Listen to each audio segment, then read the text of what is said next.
Alors, Hugo, merci en tout cas d'être là. Alors, toi, maintenant, tu es devenu 100% végétarien. Qu'est-ce qui s'est passé, en fait? Dis-nous. C'est une accumulation de chiffres en fait, que j'ai découvert, que je ne connaissais pas, parce que pendant 26 ans, j'ai mangé de la viande et du poisson en grosse quantité. Moi, j'adorais ça, j'adore toujours ça d'ailleurs. Mon père est chasseur sous-marin, enfin tout le monde autour de moi mange de la viande et du poisson. Et en fait, j'ai découvert des chiffres qui m'ont juste... Tu peux nous en donner deux, trois? Ouais, on peut en donner quelques-uns. On peut donner 80% de la déforestation en Amazonie, c'est l'élevage, c'est la viande. On pense souvent que c'est les mines, le pétrole. Non, on coupe des arbres pour faire des pâturages et des plantations qui vont servir à nourrir le bétail. C'est 95% des cochons qui vivent enfermés dans des bâtiments en France, qui ne voient jamais l'extérieur, qui ne savent même pas ce que c'est de la boue, de la paille. C'est 14,5% des émissions de gaz à effet de serre dans le monde sont liées à l'élevage. C'est plus que le secteur des transports. Donc pour être concret, la viande pollue plus que toutes les voitures, tous les avions, tous les trains, tous les bateaux du monde réunis.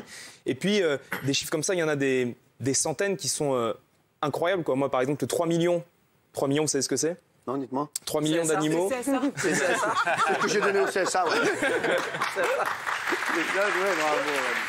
Bravo Raymondo. Alors, ouais, dans 3 millions, c'est quoi par 3 millions, c'est le nombre d'animaux. C'est le mec qui va casser l'ambiance. 3 millions, c'est le nombre d'animaux abattus par jour en France. Wow. Par jour. 3 millions en France, juste en France, 3 millions d'animaux par jour. C'est incroyable. Si on veut parler des poulets, par exemple, en France par an, c'est 1 milliard et dans le monde, c'est 55 milliards de poulets par an. C'est entre 1000 et 2500 milliards de poissons par an. 2500 milliards de poissons par an. Voilà. Et en fait, donc tu t'es dit, je peux plus continuer. Je me suis dit, j'ai posé la fourchette et je me suis dit, réfléchissons et essayons de voir vraiment ce que ça implique et ce qui se cache derrière. Donc je suis allé dans des élevages intensifs, j'ai parlé avec des gens qui ont bossé dans des abattoirs, j'ai parlé avec des scientifiques qui m'ont expliqué aussi que ce que je savais pas. Alors peut-être que j'étais moins cultivé que la moyenne sur cette question-là, mais je savais pas qu'un cochon était plus intelligent qu'un chien. Je ne savais pas, ça paraît évident. Moi, j'avais fait un quiz avec un cochon et un chien, c'est le cochon.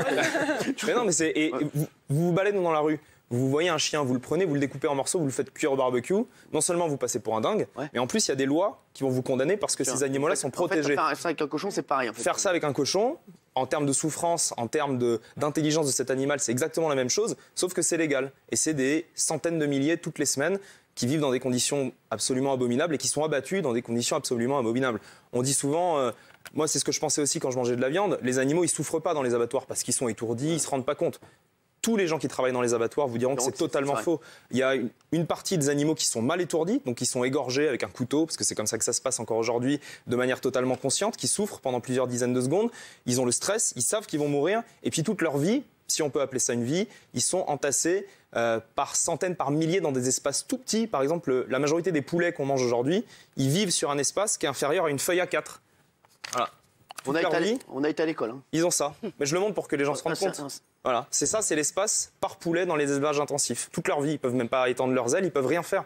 Donc c'est pas seulement la mort qui pose problème, c'est les conditions de vie. Et puis c'est, par exemple, moi, le dauphin. J'étais super choqué quand je voyais des images à la télé des Japonais qui massacrent les dauphins à l'arme blanche. Vous avez peut-être vu ces images. Des dauphins qui sont enfermés dans des parcs aquatiques. On fait des pétitions, on s'indigne, etc.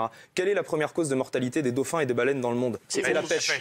C'est la pêche. Et de très loin, 300 000 dauphins et cétacés par an sont morts dans les filets de pêche. La première cause de mortalité des tortues marines, c'est les filets de pêche. Donc la pêche n'a rien à envier à l'élevage. Voilà, j'ai niqué l'ambiance. Non, pas du tout. Non, tu nous expliques comment j'ai arrêté de manger les animaux.